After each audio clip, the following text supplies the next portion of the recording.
Dalton McGuinty thought of himself as the education premier. Of course, Kathleen Wynne was his education minister for much of his tenure as premier, and now Wynne says she's built on that progress.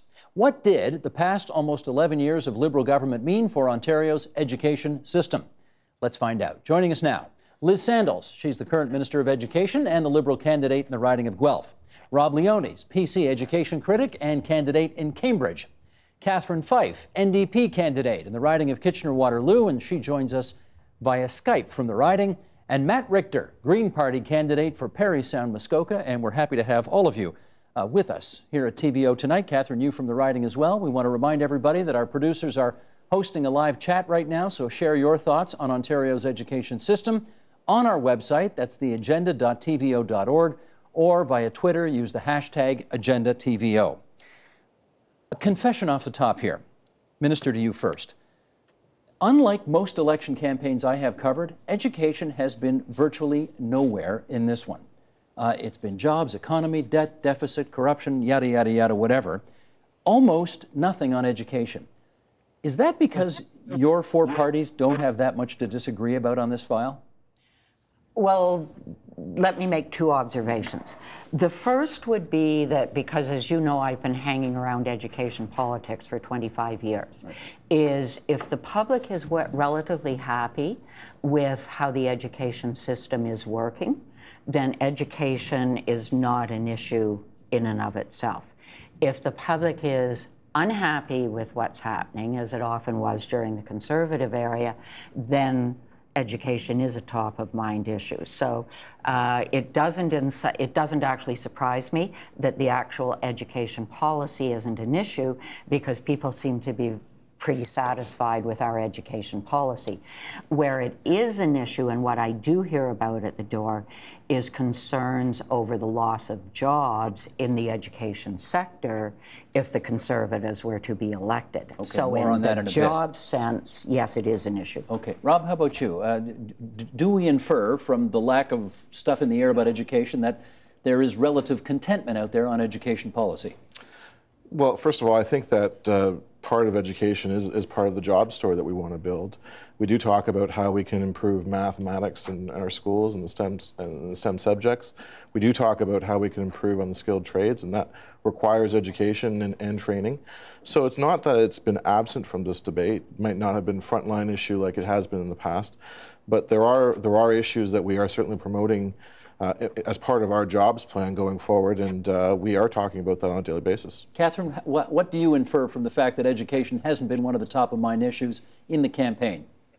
Well, I think we have to remember that September 2012, there was a crisis in education. It was caused by both the Progressive Conservatives and the Liberals, and that had to do around Bill 115. So there's a temporary calm after a huge crisis and storm that was caused by those two parties.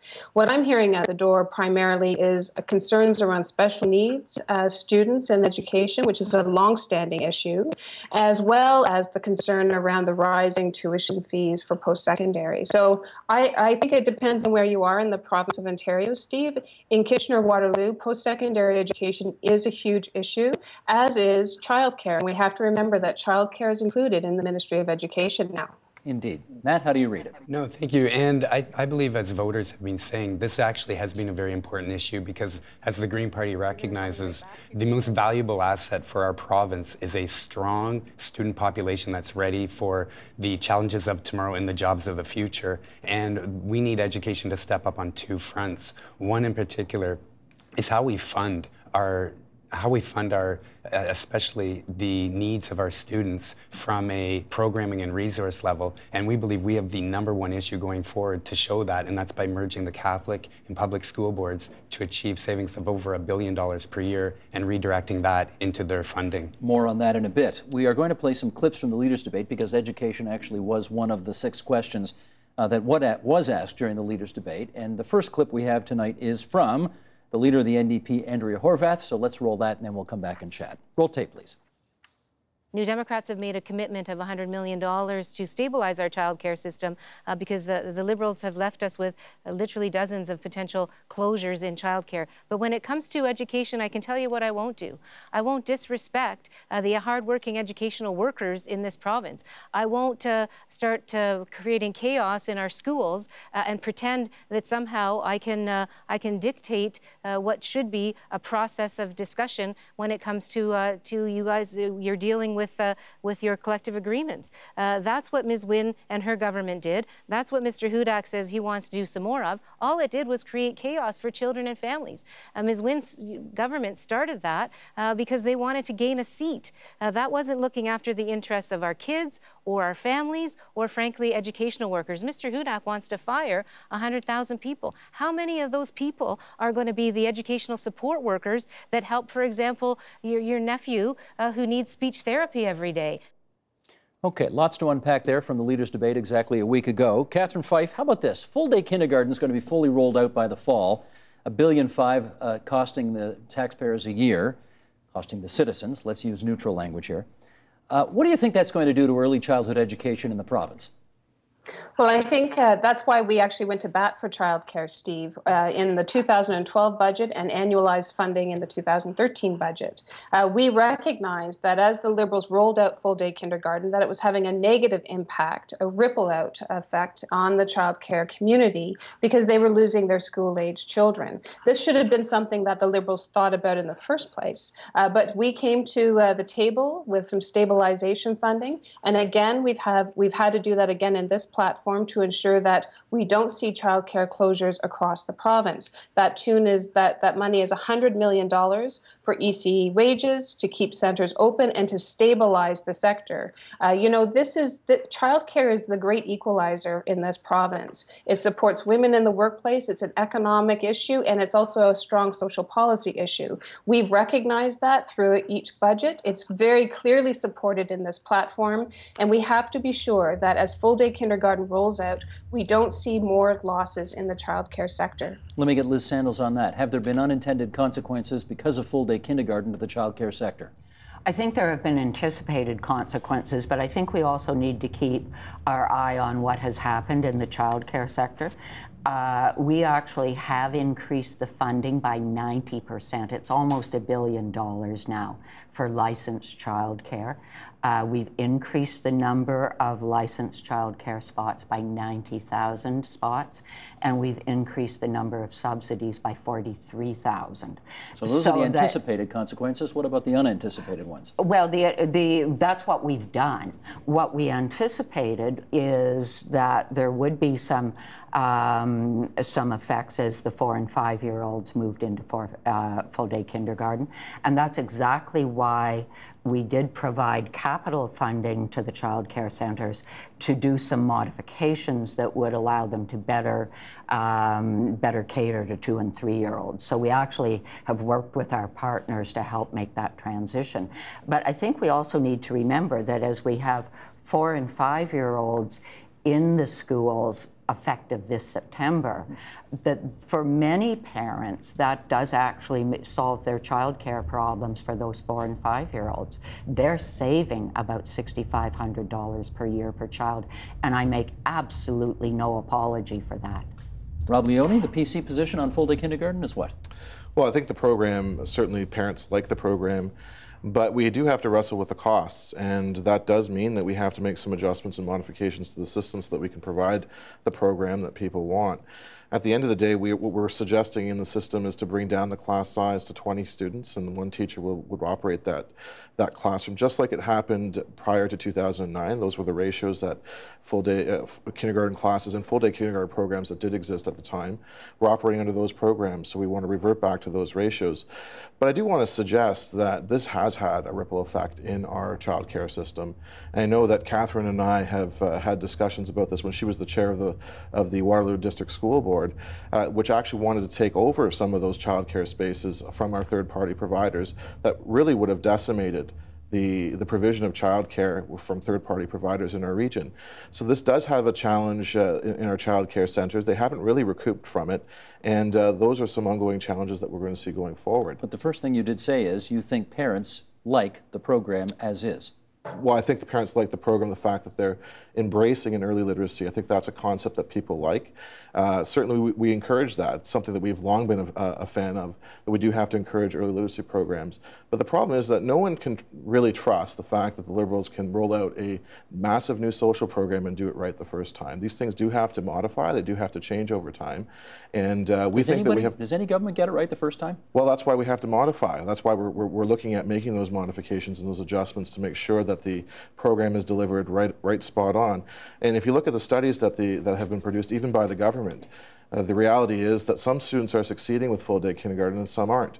So we have to make sure that we have a program that's being developed that helps all students succeed. Matt, where are you on this? Well, the Green Party recognizes how important full-day kindergarten is. We have a lot of concerns from hearing from kindergarten teachers and parents, though, about how it was unfolded. And we knew there were many kindergarten classrooms that weren't ready for full-day kindergarten based on space, and it was steamrolled through, so it was a bit of act first, think later. And there were many kindergarten students that were simply had their education compromised as a result of having over 30 students in a kindergarten class in some instances.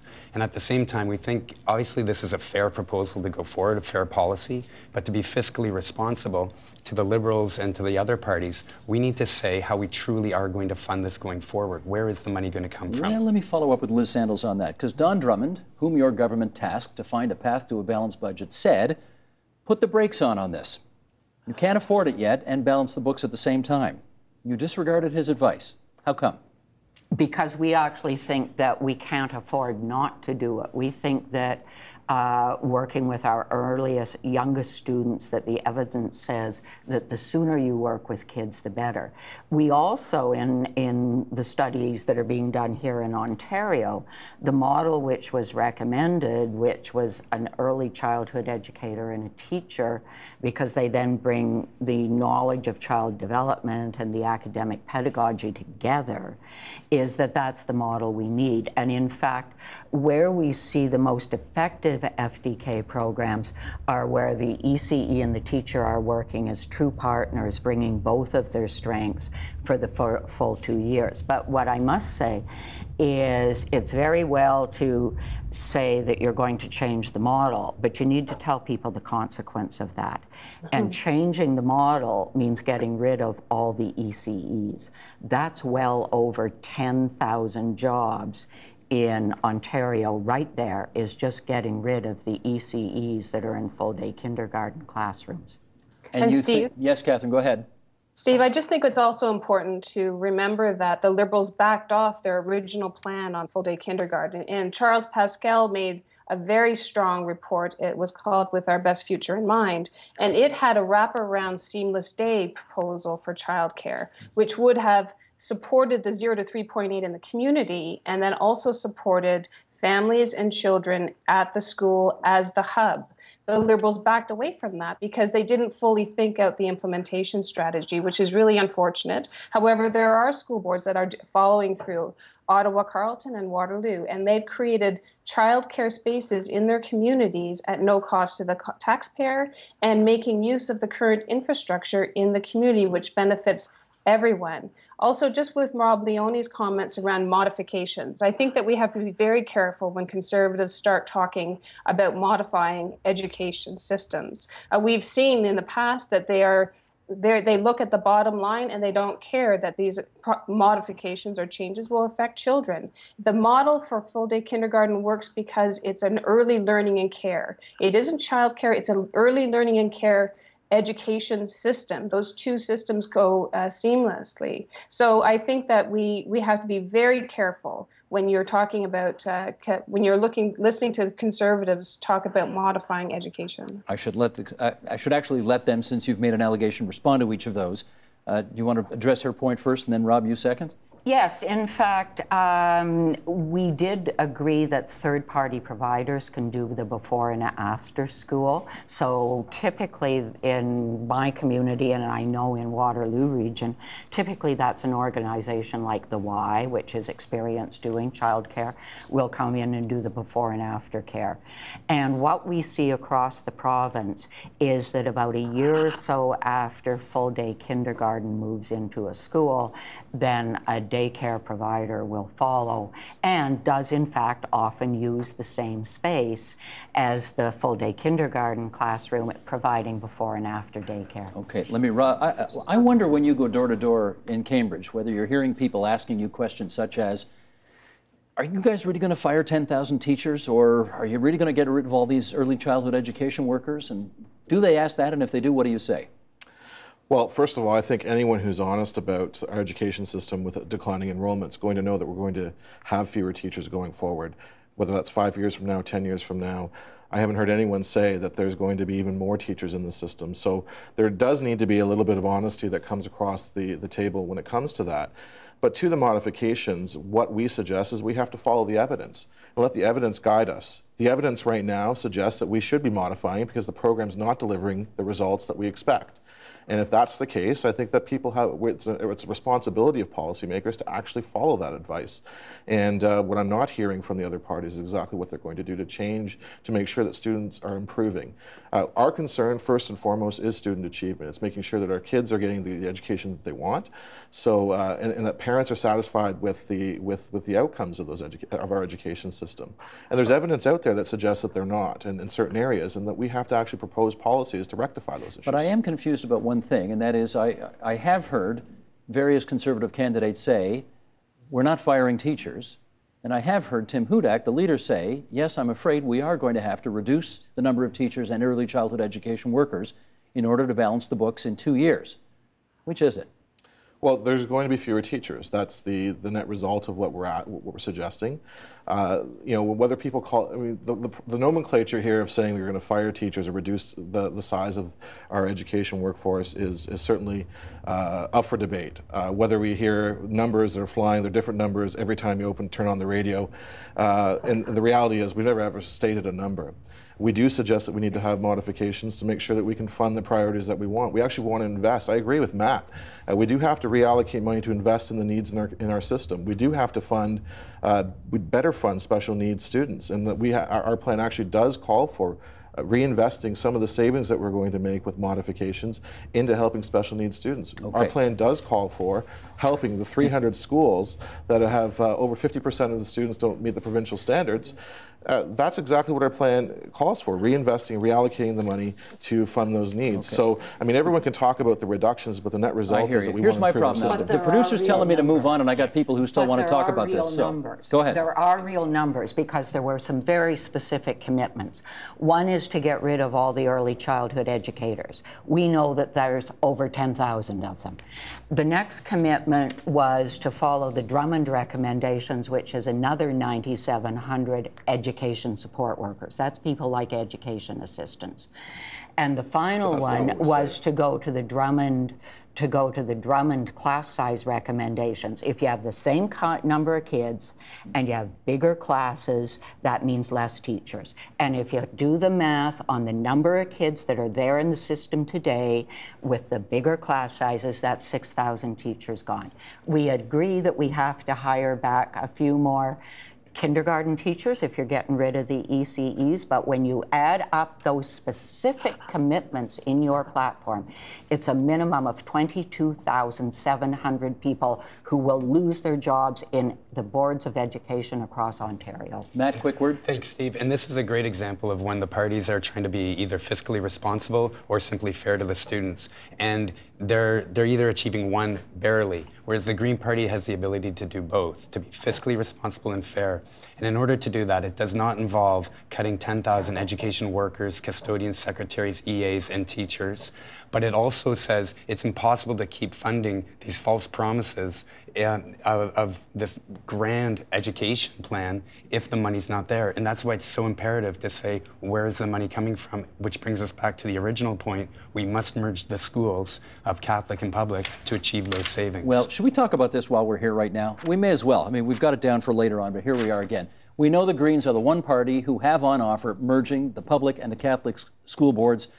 You claim it would save $1.6 billion a year? That's one of the things I've seen? Mike keeps saying. Yeah. Is that Mike Schreiner, the Green Party leader, who's running in Guelph against you? So I hear this every night, $1.6 billion. Is it not true? That's what he says. But is it true? Well, Mike says it is true. Mike says it is true, but let me tell you. So we're going to get this from merging the two school boards, they say, and we're not going to have so many administrators.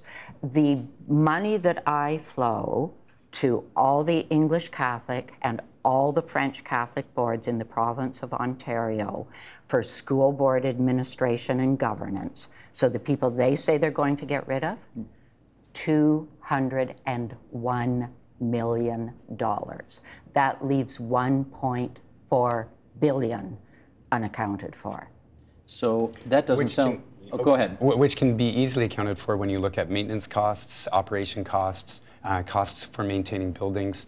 But there's also a fairness here. Within the year 2014, we have a school system in which recent teacher graduates can only apply to 100% of all Ontario schools if they're Catholic.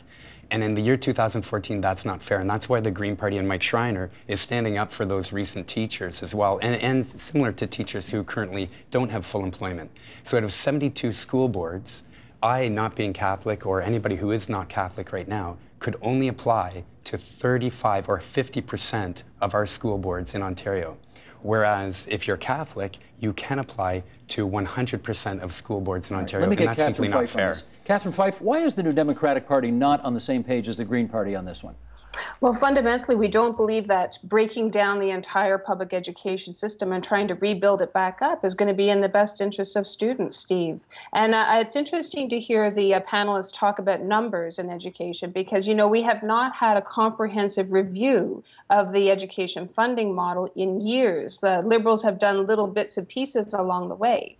But we believe that it is time, and actually at our platform, we're proposing a standing committee, all-party standing committee, annualized review of education funding, because there are great inconsistencies and disparity in funds that go to school boards. So we think that that's a good place to start, is to follow the money. When you follow the money, you follow the real priorities. Our position right now is that and our platform is very directed at supporting student achievement, which is why we are proposing the additional 1,000 new educational assistants for the system. When the Liberals brought in the concept of inclusion, they forgot to support inclusion. And so we've heard loud and clear from teachers from across the province, from all school boards, that they want to be better supported for those special needs children who are in the classroom. So educational assistance, we've heard that health and physical and health issues are prevalent across the system, so we are supporting phys ed and health teachers in the system as well. But you have to follow the money to follow the real priorities. And I would argue successfully that we do not have a clear picture of where the funding is going in the province of Ontario. Some of it is tightly enveloped, and some of it comes to school boards by way of what boards describe as funding bombs. Okay, I want to get Rob Leone. There's a big issue here. Let me get Rob Leone in this. And again, I want to get back to the issue of merging the school systems, which the Green Party has on offer in their platform. I would have thought that as a conservative, the possibility of saving even $200 million, plus the notion that I think most of your base in, let's say, Central Ontario, Eastern Ontario, isn't thrilled with the idea, and never has been, of fully funding the separate school system. I would think this ought to be part of the PC Party platform, but it isn't. Why isn't it? Well, look, I think that everyone recognizes, at least the Green Party does recognize, we spend $9.5 billion more in education today than we did in 2003 per year. And we have 250,000 fewer students. So you do have to actually come up with a plan to come to grips with the cost. And the reality is that student achievement actually hasn't improved dramatically in many areas, particularly in mathematics. It's actually worse today than it was in 2003. So we have to be honest with what we're doing and what we're dealing with. The merging of the schools is certainly something that they've proposed, but we've actually been pretty clear about the kinds of modifications that we're going to make in education to fund our priorities, which are special needs students, and to fund those 300 schools where underperforming schools where 50% of the students don't meet the provincial average. And I think that's what people are looking for. They're looking for a degree of honesty about where you're going to allocate the money to fund the needs. And we're also very we desire improved student achievement. That's why we talk about how we're going to improve mathematics and mathematics education in the province of Ontario, which is something that I think requires further debate, and more debate than we've certainly heard in this election campaign. I'm going to follow up. Let's close this circle here with with the minister. Liz Santos, I got to ask, I mean, you've known Kathleen Wynne a long time. She's your friend. I see when you two are here together, you don't call her Premier, you call her Kathleen. You are fully funding the Roman Catholic school system, which is a system that would not have her as a teacher. She's an out-of-the-closet lesbian. Does that not give you pause at all? Well, I think what we have to respect here is that the Constitution of Canada does provide that there should be a Catholic school system with Catholic governance. And I think I'm probably the only person sitting around the table who's actually sat in the Supreme Court and listened to the constitutional lawyers argue this out. We just don't think that when we've got the economy needing our attention, and healthcare and actual graduation rates and performance of kids needing our attention, we don't think that this is the point at which we should be throwing Ontario into a constitutional crisis, because we have 4 systems, and all 4 systems do a commendable job of educating Public, students. Catholic, English, French, because right. there are 2 constitutional realities. Okay, let's go, control room, pulling an audible here. Let's go to Chapter 4. Let's do graduating fresh cohorts. We want to talk about graduation rates in the province of Ontario. And to that end, can we roll, please, the clip of Kathleen Wynne from the Leaders' Debate exactly a week ago tonight? We good to go on that? Let's try it. Roll tape, please. Since we have been in office, we have seen test scores go up. The graduation rate when we came into office was 68%. It's now 83%. But there are some groups that are still not achieving. And so part of our plan is to make sure that we continue to focus on those kids, making sure the kids have the capacity to compete in a 21st century economy. $150 million we're putting in place to help schools buy technology. We need to make sure that kids have the right tools so that they can compete, and then they can go on to either post-secondary or on to a skilled trade. We are going to make sure that full-day kindergarten is implemented so that all 4- and 5-year-olds across the province this coming September have access to full-day kindergarten. We are going to respect the collective bargaining process, and we have put in place legislation that defines the roles more clearly so that teachers and support staff and school boards understand exactly what their roles are. And we will continue to invest in education. Okay, let me pluck one thing out of that bit of shopping list of things that the Premier talked about at the Leaders' Debate. You're proud of the fact that graduation rates have gone up under the Liberals from 68% to 83%. Critics are wondering whether the graduation rates have gone up because the standards have gone down. What's the answer? Absolutely not. The standards have gone, or the graduation rates have gone up because we've actually spent a lot of attention looking at the groups who traditionally didn't graduate. Ontario's always been amazingly good at focusing on academic students, the kids who are going to go on to university. What we haven't been as good at is focusing on kids who need more of a skills-based, experiential style of learning. And we have focused on that in our high schools, so that we've implemented what we call specialist high skills majors, where you have a cluster of courses that have to do with some practical area of study, and that include some sort of experiential learning, typically a co-op work placement. And with the introduction and more emphasis on that sort of course available to high school kids across Ontario, we're seeing the success rates go up. We've also introduced something called student success teachers, and the student success teacher's job in each school is to work with the kids in grade 9 as they come in grade 10 when we're seeing that they're not being successful in grade 9, and making sure that we intercept them and figure out what supports they need before they drop out. Catherine Fife, are graduation rates up because standards are down? I personally wouldn't have said that. I mean, when I was president of the Ontario Public School Boards Association, we worked really closely with school boards to sort of pull back the layers and look at those numbers very carefully. And I actually just came from a co-op sort of graduation program at a local school, and I was talking to some of the students who are graduating this year. Now, they've taken their year 5, Steve, because they needed the time to have that experiential opportunity that the minister was just talking about with regards to co-op and experiential learning opportunities. So those are valuable experiences. And I think that the biggest indicator of success in public education is student engagement. And when you listen to students, they want more experience, and they really do like that fifth year for experience as well. Rob Leone, I mean, I'll read a quote from your platform here. That's why we need to stop forgiving work that is late or not done, stop ignoring attendance problems. In the real world, the people who succeed are the ones who show up on time and do the work. Would a PC government allow more kids to fail? No, actually, the reality of this is that when you actually set the standards higher, kids are going to find a way to actually meet those expectations. And the research is actually pretty clear on this, that raising the standards in our schools, raising the bar for students allows, it will help student achievement improve. And that is the issue. And, you know, our students, are our standards lax, I think is the question that you started with the minister. Well, if you see EQAO test results going up, but our international standing going down, it seems to be an indicator that there's something wrong with the way we're assessing our students. And there's a difference there. And mathematics is a clear indication of that. We have, over the last 10 years, declined in our our PISA international standing in mathematics, and that just shows that our math achievement is declining rather than improving.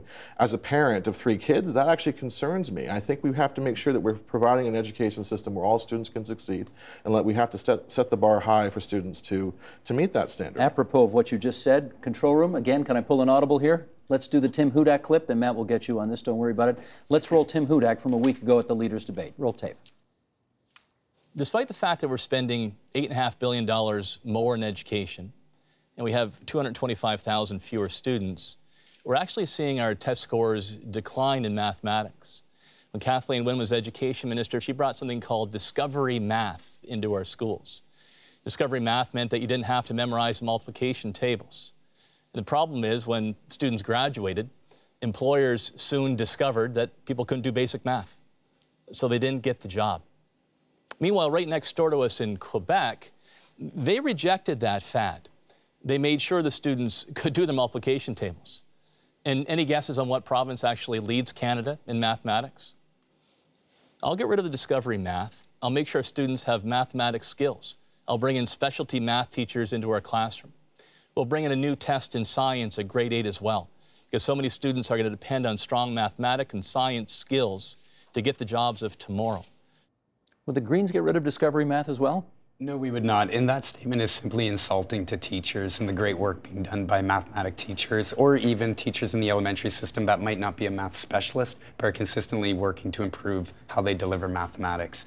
At the same time, it has to be put out there that memorizing multiplication times tables is something that is one of many, many criteria of achieving a high skill set of mathematics. And to argue that we're going to put money back in to have students go and memorize multiplication times tables is simply irresponsible, because it's already happening, and there can be a joint effort at home as well. But Liz Sandals, I'm assuming we have a problem. Well, okay.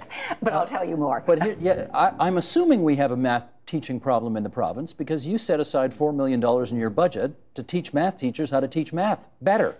Well, we think that in many cases, teachers who've come into elementary teachers don't necessarily have a background in math, and that it would be useful to help them get more training in teaching math. So in fact, we have made money available to help them get qualified as elementary math specialists.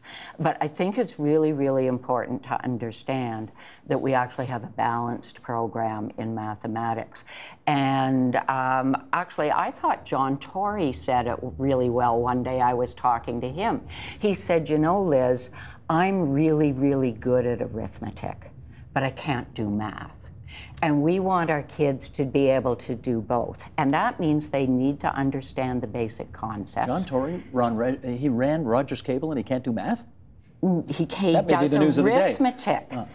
But that's what he said. I'm just quoting.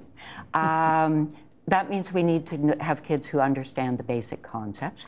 Yes, it's useful to have memorized your multiplication tables. We agree with that too. But we absolutely have to have kids in the end who can use the basic concepts in the memorize stuff to solve problems. And when we went all around the province last fall doing an education consultation, what employers said is we want kids who are problem solvers. You don't get to be a problem solver if all you've done is memorized. You need the discovery learning too. Catherine, I got 30 seconds left. Go ahead. Yeah.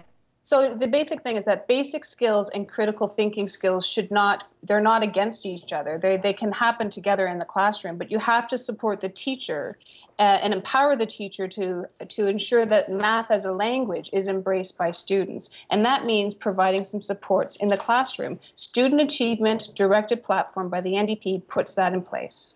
Okay, nicely summed up. I want to thank all four of you for coming in. Does anybody know who's going to win this election yet? No. Anybody know? Mike Schreiner in Guelph. Mike, no. I don't know either. This is one of those strangest, Steve, to figure it out. One of the strangest elections I can remember. 2 days ahead of time, we have no idea who's going to win. But we will thank Liz Sandals, who's the Minister of Education and the Liberal candidate in Guelph, Rob Leone, the PC candidate in Cambridge, Catherine Fife, the NDP candidate in KW, who's on the Skype line there from Kitchener-Waterloo, and Matt Richter, who's the Green Party candidate in Parry Sound, Muskoka, for coming into TVO tonight. And as I say to all the candidates when they show up here, good luck to all of you on the 12th. Thank you. Thank you. Up next, from the politicians to the front lines, teachers reflect on the state of Ontario's education system right after this.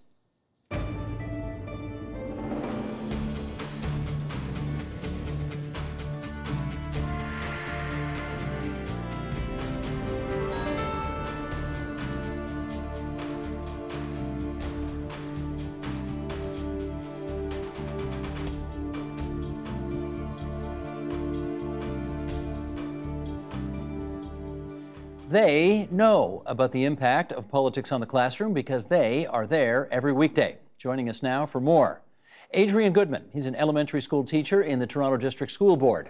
Janice Rosen, a middle school teacher, also with the TDSB. And Marcy McRae, high school teacher with the Durham District School Board. And we're happy to have all three of you.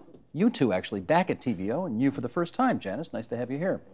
Okay, you saw the discussion we just had with the four would-be politicians, and I wonder, as you hear them talk about the education system, how that actually jibes with your first-person understanding of how things actually work. Marcy, you want to start us off on that? Sure. I wish I lived in the world they did. Sounds like a much more delicious place. Meaning what? A very simplistic place as well. The reality is that the job of educating children from the ages of 3.8 all the way up to 18 or 19 is significantly more complex than politicians would like to even admit. What don't they get? They don't get it. I don't think they have a true understanding of how funding formulas work. They don't seem to understand how the process actually works. I'll give you a specific. Well, hang on, just before you go there. We had two, Liz Sandals and Catherine Fife were both head of School Boards Association. Catherine Fife was a former chair of a school board. What do you mean they don't know how funding formulas work? Of course they do. Okay, they do, and yet they don't live the realities of it.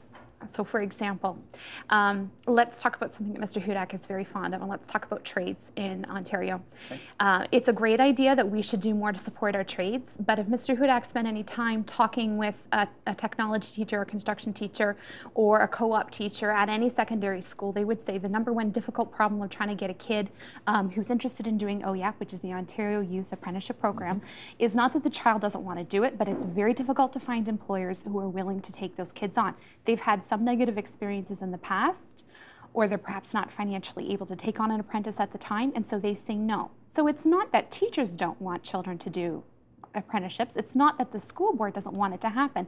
It's that it's a more complicated process than just simply saying in a firm voice and talking, in a very determined way that I'm going to improve trades education in Ontario. Gotcha. Adrian, your view. I feel that there's, again, to echo what Marcy said, there's policymakers want to use blunt instruments. Blunt instruments produce sound bites, they're easily digestible. But what's really needed to make things better for students on the ground is fine calibration. For instance, the school I'm at has 3 kindergarten classes, 30 students each. On the face of it, it might look good to have the PC's idea of let's put a cap on the primary sizes. However, that doesn't really, it's a kind of a specious argument because it doesn't really reflect the needs of the students in those classes. In the area I'm in, it's a a place where many new immigrants come to Toronto. So we have a large number of ESL students in the classroom. English as a second language. That's right. Neither official language of Canada when they first come into the system, and a growing number of students with specific special education needs. So do I understand your point that you need, in that setting, an early childhood education assistant? Yes. A second set of eyes, in other words. Basically, yes. I mean, those class sizes are too big, and bringing them down smaller would help. But just the ratio itself doesn't give you all the answers to helping particular students. So I'm saying the devil's really in the details and digging down into the data and policy statements that come from education spokesmen for the major parties don't really address those kind of specific issues that all of us see on the ground every day. Janice, reality compared to political discussion. Tell us. It just one feels so vastly different from the other. How so? The reality of being in the classroom is just much different than the speak of politics, and that's probably some of the nature of politics, because you have these sound bites, and that's very important. But it doesn't speak to the reality of the situation inside the schools. And it's ironic that really the people that are talking about education and talking about curriculum and talking about policy that we tend to hear from are very removed from the classroom. So thank you for having us on, because I feel that there's but the speak from teachers tend to run around a contract. That's when you hear about public education, as if it's a teacher's issue, not a public education issue, when we talk about the different issues in the classroom and different problems. Okay, but in fairness, I'm going to play devil's advocate here. Their job is to talk policy and set policy. Their job is to look at the education system writ large, with millions of children in it and hundreds of thousands of teachers teaching in it. So we can understand why they may not have a completely fully thought through, complex understanding of what it's like to stand in front of 30 kids every day. Fair? It's not the standing in front of 30 kids, it's the 30 kids we're standing in front of. It's a changing city or a changing province, a changing world. So we have such a variance in our classes that, you know, just there's a nuance to it that doesn't get heard at a policy level. So perhaps that's the nature of that, but they should know the nuances. If they're going to create policies, they should know it shouldn't be good enough to say, okay, but. Well, let me not do nuance. Let me hit the nail right on the head. What would be one thing that they could do, whoever they ends up being on the 13th of June, that would make your life as a teacher more effective? Speed up the implementation of the change to the spec ed funding formula. Special education. Yes. According to Annie Kidder from People for Education, that even though there's $2.7 billion being spent in the province annually, with a massive figure on special education, that special education figure is still tied to overall enrollment. So if the number of students go down, the per capita number for spec ed is going down, whereas realistically, the numbers of spec ed students that we all see every day is actually going up. So the funding formula at the moment is in the process of being revised, which Annie Kidder says is going to take 4 years, assuming, I don't know why it would take that long, but that came from her. So hang on, if you get money based on the number of special ed students you have, and that number is going up, why wouldn't your funding go up? There's a reason for that, and I'm not privy to the details, but she said basically it's because it's funded per capita and it's directly tied in tandem to the overall enrollment as opposed to tied per capita to special ed. So what you really have is at the moment it's doing that. Hopefully this will make sense. It's doing that, whereas it really if enrollment does that, but spec ed numbers do that, the funding formula needs to reflect that shape. If that was changed more quickly, you'd see a big difference on the ground. I really think so. Marcy, one thing they could do to make your life as a teacher more effective? I'd say specifically, don't assume that a teacher is the be-all and the end-all in the classroom. There are it's like winning a Golden Globe Award. There are so many people you need to thank. and when you're a teacher and say, oh, you're a great teacher, I'm like, well, I really ought to thank the guidance counselors, and I really need to thank the attendance secretaries, and I need to thank my vice principal who makes sure your kid comes to class and that they're behaving themselves, and I absolutely desperately have to thank my educational assistant who is my 17th set of hands in the classroom. So it takes a village. It takes a village. I mean, we are all considering the threat of losing public sector jobs, and of course that would include teachers. Something that Mr. Hudak has mentioned, that he's very concerned about the increased number of non-teaching jobs that have exploded in the education sector. He may have a point. However, when I took a look at the fast facts of Durham District School Boards, there are around 4,300 teachers between elementary and secondary, and there are 795 EAs. Okay, then there are a number of vice principals and principals, administrators that we absolutely have to have. Okay. And then we have our custodians, and then we have 234 people who are not clerical, but they do provide other services. So that would include a board psychologist, the person you need to have evaluate your child if your child is possibly being identified with having special needs. That includes an occupational therapist, that includes a speech therapist. These are people that I need to have in my corner when I'm trying to advocate for your child, when I'm trying to do what I can to make sure your child is successful as they have themselves to be. Do you believe they're under threat right now? I am concerned. I am very concerned. It's sometimes a 1 to 2 year wait for your child to see a psychologist in Durham District School Board. That's not because they're not working their heart out, it's because there's only a few of them. And then what ends up happening is we have an inequity in education. So, for example, this last year I experienced my child struggling. And so we were told by different staff, you could try this, you could try that, you could try that. You're talking about your own personal child? My 7-year-old son. Okay. And so I'm lucky. I can afford to take Jack to an audiologist and pay out of pocket for his hearing test. If I had waited for the board to do it, I'd be looking at a 6 to 12 month wait. If I wanted him to see an occupational therapist, I'm blessed. I can afford to go and pay for that. But another child whose parents may not have the income capacity that my household does not have that. If you start cutting those non-essential or non-instructive personnel, they're key. They're key to children's success in the system. They're key to their educational success. They're key to every single thing that child is going to encounter for the rest of their lives. Okay. You cannot take those supports away and expect that there will not be a consequence, because there will, and it will be a dire one. Let me go to Janice. One thing those politicians could do to make you a more effective teacher. If it's possible that they could give me 25 hours in my day, I would appreciate it.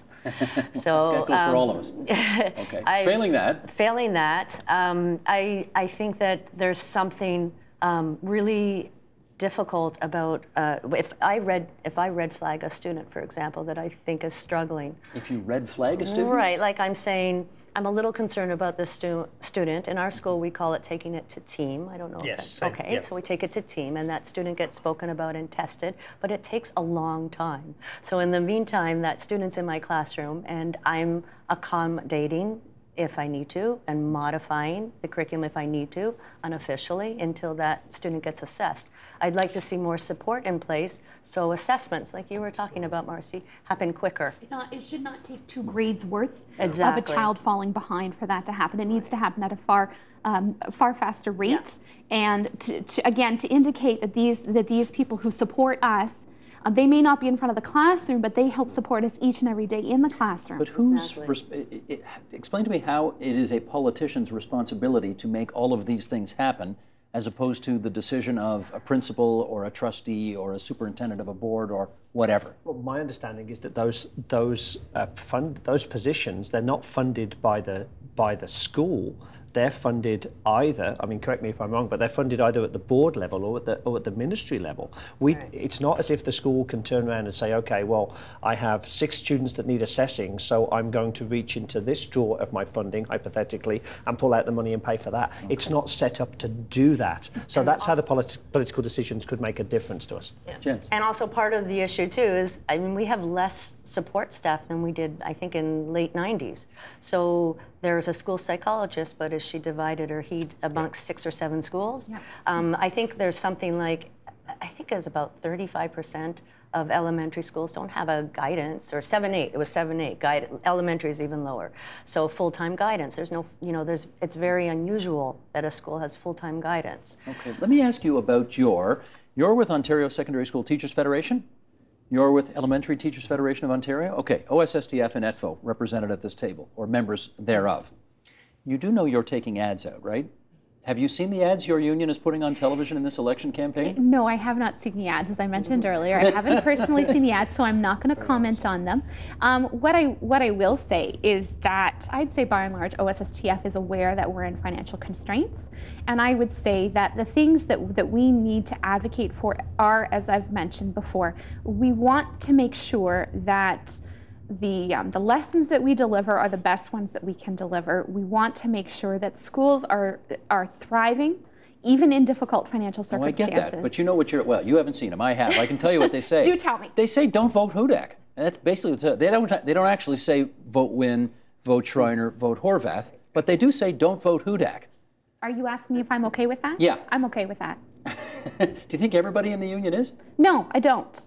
I don't. Do you think there are teachers who have concerns about the fact that such a strong, direct political message is being done with their union dues on there? There are some, and I do work with them, and you know, they teased me today. They said, "What are you going to say, Marcy?" And I said, "Don't worry, I'll be polite."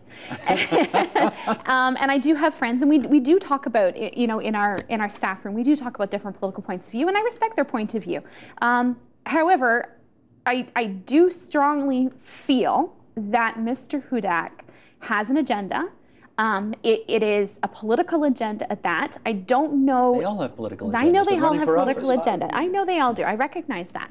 I don't feel, though, that it's one that is particularly good for my personal economic, well, not my personal, because I won't be affected by the cuts. That's the reality of it. But I can tell you that in our board, that anybody who was hired since 2008 will be affected. And that's over 20 teachers just at my school. When you get together with the teachers, your colleagues, and you talk about, well, what are you going to do in this election campaign? Are there any votes for Hudak in that room? Not any that I've heard. No one's speaking up and thinking that's a good idea, especially at the elementary level where we have ECEs and EAs in the classroom. Hudak's plan would detrimentally affect us immediately if those positions went. So has everybody forgiven the Liberals already for Bill 115? No. It's just, no, that's not the case. There's still a lot of people that are very upset that the sick day bank went, that people are having to go on short-term disability, long-term disability instead of using the days that they banked up. So that resentment and that knowledge hasn't gone away. Teachers do have these elephantine memories, but they're also very keen on making sure that we don't jump from a rock to an even harder place. Janice, I assume they're all going to vote for the NDP then, since they're mad at the Liberals for 115 and they can't vote for Hudak. Therefore, well, there's a Green Party as well. Yes, there is. It seems to have somehow slipped out of a lot of conversation. Not on this program, but anyway. I know, thank you. Yeah. I think that there's a lot of fatigue. I'm hearing a lot of fatigue and discouragement and upset. Of course, they haven't forgotten about it just feels like the Liberal Party. It feels like everywhere you turn, you're not really understood. And nobody, I have colleagues that are, I think, pretty conservative, actually, and probably vote federally conservatively. They're not going to vote for him. So is it fair to say that teachers are still ticked off at the Liberals, even though this was under McGuinty, wasn't under Wynne? Wynne wasn't even the education minister at the time. They're still ticked off at McGuinty for imposing a contract on the teachers. There was that whole extracurriculars foofara. But they're afraid enough of Hudak that they might vote Liberal anyway? I can't speak for other people. I think it's a real problem. Like, people are talking about, what do we do? What do we do? Nobody feels comfortable in this election, especially in education. I don't know the Liberal Party, how they can be braggy at all about the state of education right now, the public education. There's nothing to brag about. And you know, I think that Hudak is an obvious anti-public education guy. That's how he's coming across. If you know anything about schools, you know that, you know, slashing people and getting rid of is not going to create a better atmosphere. To go back to your point, Marcy, is that it's all well and good to say you're going to fix certain things, but I do wonder if that isn't just a convenient way of disguising your ideology. I don't think there's been any secret that the PC party in Ontario does have an issue with organised labour and what it feels to be an inefficient way of working. And my personal feeling is that the the sense of we're going to do what's right for the students, is a mask to really begin an attack on the structure of organised labour in the province. And I hope that we don't buy that. I don't feel that, personally, the teachers I speak to, I don't feel that many people are actually buying that. I think that they are seeing through that particular deception. Adrian, you get the last word today. I want to thank all three of you for coming in and sharing your views on this E-Day -2. 2 days left. Adrian Goodman, music teacher, JK to grade 6 at the TDSB. Janice Rosen in the gifted program at a middle school in the TDSB. Marcy McRae, Canadian and World Studies teacher. Durham District School Board for grades 10, 11, and 12. Great having you all on the program. Thank you. Thank you. Support Ontario's public television. Donate at tvo.org.